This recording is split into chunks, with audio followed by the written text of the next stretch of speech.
সেইটো আবেগিক হৈ যাওঁ সেই কবিতাটো মই মানে গালে তো ছাৰক সেই কবিতাটো ছাৰে মোৰ ভাষাই মানুহৰ পৰিচয় জাতিৰ এটা জাতিৰ পৰিচয় ভাষাই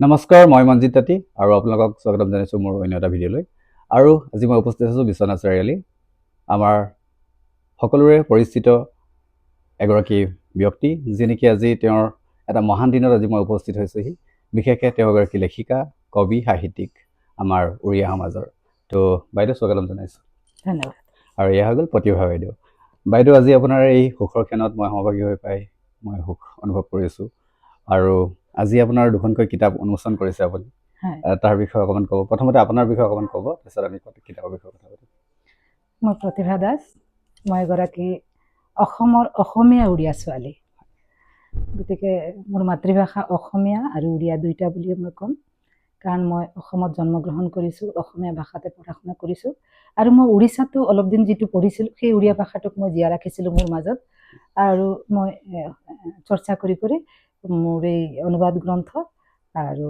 নিজৰ কবিতা পুথি এখন লিখিবলৈ প্ৰকাশ কৰিবলৈ সমৰ্থ হৈছে বিশেষকৈ আজি অকল অতি কম সময়ৰ ভিতৰত মই আজি পডকাষ্টটো লৈছোঁ বিশেষকৈ মই বাইদেউৰ লগত আজি গোটেই দিনটো মিটিঙত আছিলোঁ বিশেষকৈ আজি বাইদেউ দুখনকৈ কিতাপ উন্মোচন কৰিছে আৰু মই ভাবোঁ বাইদেউৰ আজি 7তম কিতাপ নহয় জানো আজি গ্ৰন্থ কবিতা পুথি আৰু এখন আছে তাৰ বিষয়ে অকণ ক'ব আমাক এই দুখনৰ পৰা কবিতা এইখন মোৰ অনুবাদ গ্ৰন্থ এইখন আনিজ অসমৰ বিশিষ্ট কবি আনিজ উজ্জামান ছাৰৰ কবিতা পুথি এইখন কবিতা পুথি একচুৱেলি হাইকো জাপানী হাইকো কবিতা যে চুটি কবিতা গতিকে কবিতা পুথিখন মই পঢ়ি পেলাই সিমান আপ্লুত যিমান হোৱা নাছিলোঁ আনিজ ছাৰৰ মানে খুব এটা মোৰ ইচ্ছা আছিলে যে মই তেওঁৰ কবিতা পুথি অনুবাদ কৰিম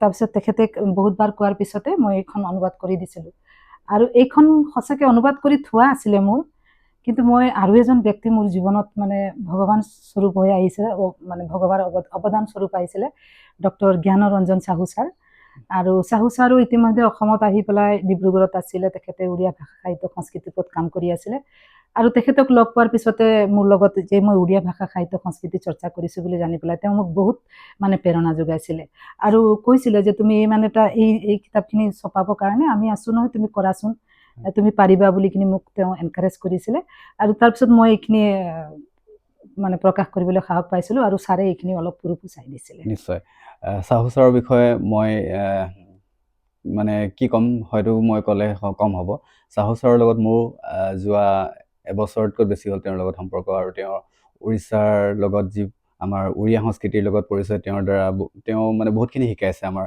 ডিব্ৰুগড়ত তেওঁ আমাৰ উৰিয়া নতুনকৈ শিকক বুলি পিনে বহুতকেইটা ব্যৱস্থা গ্ৰহণ কৰিছে তেওঁ ক্লাছ ষ্টাৰ্ট কৰিছে তো সেইখিনি বিষয়ে আমি অলৰেডি কথা পাতিছোঁ কিন্তু চাহু ছাৰ চাগে আজি প্ৰতিভা বাইদেউলৈ মই বাইদেউৰ লগত কথা পতাৰ সময়কণ আজি চাহু ছাৰে দিছে বুলি ক'লেও বেয়া নহয় কাৰণ মই আজি চাহু ছাৰৰ জৰিয়তে প্ৰতিভা বাইদেউৰ ওচৰত আহি উপস্থিত হৈছোঁহি আৰু আজি এই সুন্দৰ ক্ষণত মই সহভাগী হ'ব পাৰে নিজেই বহুত সুখী অনুভৱ কৰিছোঁ বাইদেউ নিশ্চয় আৰু এখন কবিতা পুথি আজি আপোনাৰ উন্মোচন কৰিছে আপুনি নহয় জানো বাইদেউ আৰু এইখন প্ৰথম কবিতা পুথি যি নেকি অসমৰ মাতৃভূমিত প্ৰকাশ পাইছে হয় তাৰ বিষয়ে অকণ ক'ব এইখন সঁচা কথা ক'বলৈ গ'লে এইটো মোৰ সপোন মানে ইয়াত মোৰ সুখ দুখ জীৱনৰ নিজৰ জাতিৰ প্ৰতি যি অভিমান আছিলে যি স্বাভিমান আছিলে নিজৰ ভাষাক লৈ পেলাই যি মানে উৎসাহ আছিলে উদ্দীপনা আছিলে ইয়াতেই প্ৰকাশ পাইছে গতিকে মই অসমৰ এগৰাকী উৰিয়া ছোৱালী হিচাপে গৌৰৱ কৰি ইয়াতেই কিছুমান কবিতাই মই কৰিছোঁ আৰু এই কবিতাখিনি মই বহুতৰ আগতে বিভিন্ন কবিতা পুথিত প্ৰকাশ পাইছিলে বেদান্তী বুলি উৰিষ্যাৰ ভুৱনেশ্বৰৰ পৰা এখন কবিতা পুথি পাইছিলে তেখেত হৈছে অৰবিন্দ মিশ্ৰ ছাৰ তেখেতে কৰিছিলে তাৰপিছতে এটা এটাকৈ কবিতা মই ওলাই গৈছিলোঁ কিন্তু এই কবিতা পুথিখিনি প্ৰকাশ পাবৰ ক্ষেত্ৰত মই আকৌ আমাৰ অতি শ্ৰদ্ধাৰ চাহু ছাৰৰ নামটো ল'বই লাগিব চাহু ছাৰে মানে এই কবিতা পুথিখিনি গোটেইটো চাই দিছিলে তেওঁ প্ৰুফ চাই দিছিলে আৰু আজি তেওঁৰ হতুৱাই দি পেলাই মই আজি গ্ৰন্থখন উন্মোচন কৰি পেলাই ৰাইজৰ হাতত আগবঢ়াই দিব পাৰিছোঁ গতিকে এইটো এটা মোৰ কাৰণে বহুত শুভ দিন আৰু এটা মই কথা ক'ম যে উৰিয়া ভাষাৰ এই আৰম্ভণি এইটো অসমত উৰিয়া ভাষাও গ্ৰন্থপুথি আছে বুলি ভৱিষ্যতত আমাৰ নতুন প্ৰজন্মই হওক বা আৰু অদূৰ ভৱিষ্যততো তেওঁলোকে ক'ব পাৰিব নিশ্চয় ইয়াত আমি চাহু ছাৰৰ মানে আমি হয়তো এই পিকচাৰখনত যদি তেওঁ মেইন হিৰ' বুলি ক'ব পাৰি কিয়নো চাহু ছাৰৰ অবিহনে এইখিনি হয়তো আমি কৰিব আশা কৰিব নোৱাৰিলো নোৱাৰো হয়। নহয় জানো তেওঁৰ সহায় সহযোগিতা তেওঁ সুদূৰ উৰিষ্যাত উৰিষ্যাত, বহি পিনে আমাক সদায় গাইড কৰি আছে উম, আৰু আপোনালোকে এই সংস্কৃতি সাহিত্য কবিতা যি আমাৰ সমাজলৈ অৱদান আগবঢ়াইছে তেওঁৰ ইয়াত মানে মানে বহুত অৰিহণা আছে, অৰিহণা বহুত বেছি অৰিহণা আছে আৰু তেওঁ এতিয়াও চেষ্টা কৰি আছে যে অসমৰ চুকে কোণে মোৰ এটা কবিতা আছিলে, হয়। মই তেওঁক লৈ পেলাই লিখিছিলো, সেই আচ্ছা, কবিতাটো ইয়াতে আছে। মই মানে তেখেতক ৰিকুৱেষ্ট কৰি লিখিছিলো, মানে সেই মহাসাধক বুলি কবিতাটো লিখিছিলো, আপুনি আমাক সহায় কৰক, মোৰ ভাষাটো মোৰ সংস্কৃতিটোক মই সেইটো আৱেগিক হৈ যাওঁ সেই কবিতাটো মই মানে গালে। তো ছাৰক সেই কবিতাটো ছাৰে মোৰ মূল্য বুজি পাইছিল নিশ্চয় বাইদেউ আৰু সেই কবিতাটো বুজি পাই পেলাই হয়তো ছাৰে মোক যিখিনি সময় দিলে, যিখিনি সহায় কৰিলে, যিখিনি প্ৰেৰণা যোগালে, মই মানে মানে অলৱেজ গ্ৰেটফুল হৈ থাকিম মই তেওঁৰ প্ৰতি। নিশ্চয় বাইদেউ মই গম পাইছো যে ইয়াত 69টাকে কবিতা আপুনি সন্নিৱিষ্ট কৰিছে, য'ত নেকি আপুনি দেশৰ মাতৃভূমিৰ কাৰণে নিজৰ মাক লৈ উঠি অহা নৱপ্ৰজন্মৰ কাৰণে সকলোৰ কাৰণে মানে ব্যাখ্যা কৰিছে, ধুনীয়াকে কবিতাখিনি লিখিছে। মই ব্যাখ্যা এইকাৰণে কৰিছো যে মই সঁচা কথা আজি ব্ৰডকাষ্টিঙৰ যোগেদিয়ে মই ক'ব বিচাৰিছো যে অসমত আমাৰ লাখ লাখ উড়িয়া মানুহে অকল ঝুমুৰ কৰম চাদ্ৰী এইবিলাকৰ মাজতে সোমাই আছে আৰু নিজকে চাহ জনগোষ্ঠী উড়িয়া ক'বলৈ টান পাই পেলাই চাহ জনগোষ্ঠী বুলি কয়। কিন্তু মই কওঁ যে নিজৰ নিজস্ব এটা জাতিৰ পৰিচয় আছে, যিহেতু আমাৰ নিজস্ব এটা লিপি আছে, ভাষা আছে, আমাৰ দ্ৰুপতি মৰ্যাদা পোৱা ভাষা সম্পত্তি থাকোঁতে আমি আজি নিজকে জাতিটোক লুকাইছো। গতিকে মই ভাবো যে মোৰ যোগেদি হলেও তেওঁলোকে নিজৰ জাতিটোক নিজৰ পৰিচয়টো মোৰ কবিতাৰ যোগেদিয়ে হওক, সেইকাৰণে মই কবিতাৰ পুথিৰ নাম জাগৃতি ৰাখিছো। নিশ্চয়। তো এই জাগৃতিয়ে যেন আমাৰ জনগণক জাগৰণ কৰক, আমাৰ গোটেই অসমত থকা উড়িয়া সমাজে যেন চকু মেলি যাওক আৰু আমাৰ সমাজখনত ভাষাটোক তেওঁলোকে আগবঢ়াই লৈ যাওক। তেওঁলোকে শিকক ভাষা, হয়তো আজি এইখন উড়িয়া ভাষাত প্ৰচলিত হৈছে, হয়তো আমাৰ অসমত থকা বসবাস কৰা লোকসকলে উড়িয়া পঢ়িব নাজানে, ইয়াৰ ব্যৱস্থা গ্ৰহণ কৰা হৈছে। ভাষাই মানুহৰ পৰিচয়, জাতিৰ এটা জাতিৰ পৰিচয় ভাষাই। যদি ভাষা নাথাকে তেতিয়াহ'লে জাতিটো হেৰাই যায় সময়ৰ গৰ্ভত।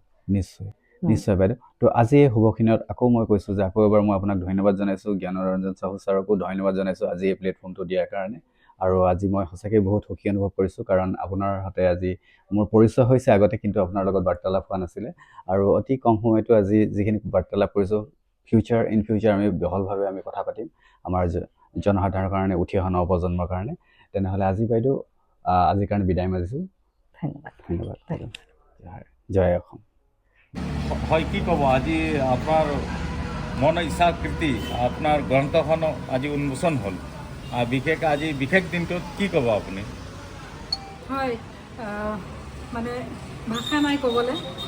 এই দিনটোৰ কাৰণে যে মই কিমান সপোন দেখিছোঁ, কিমান কষ্ট কৰিছোঁ,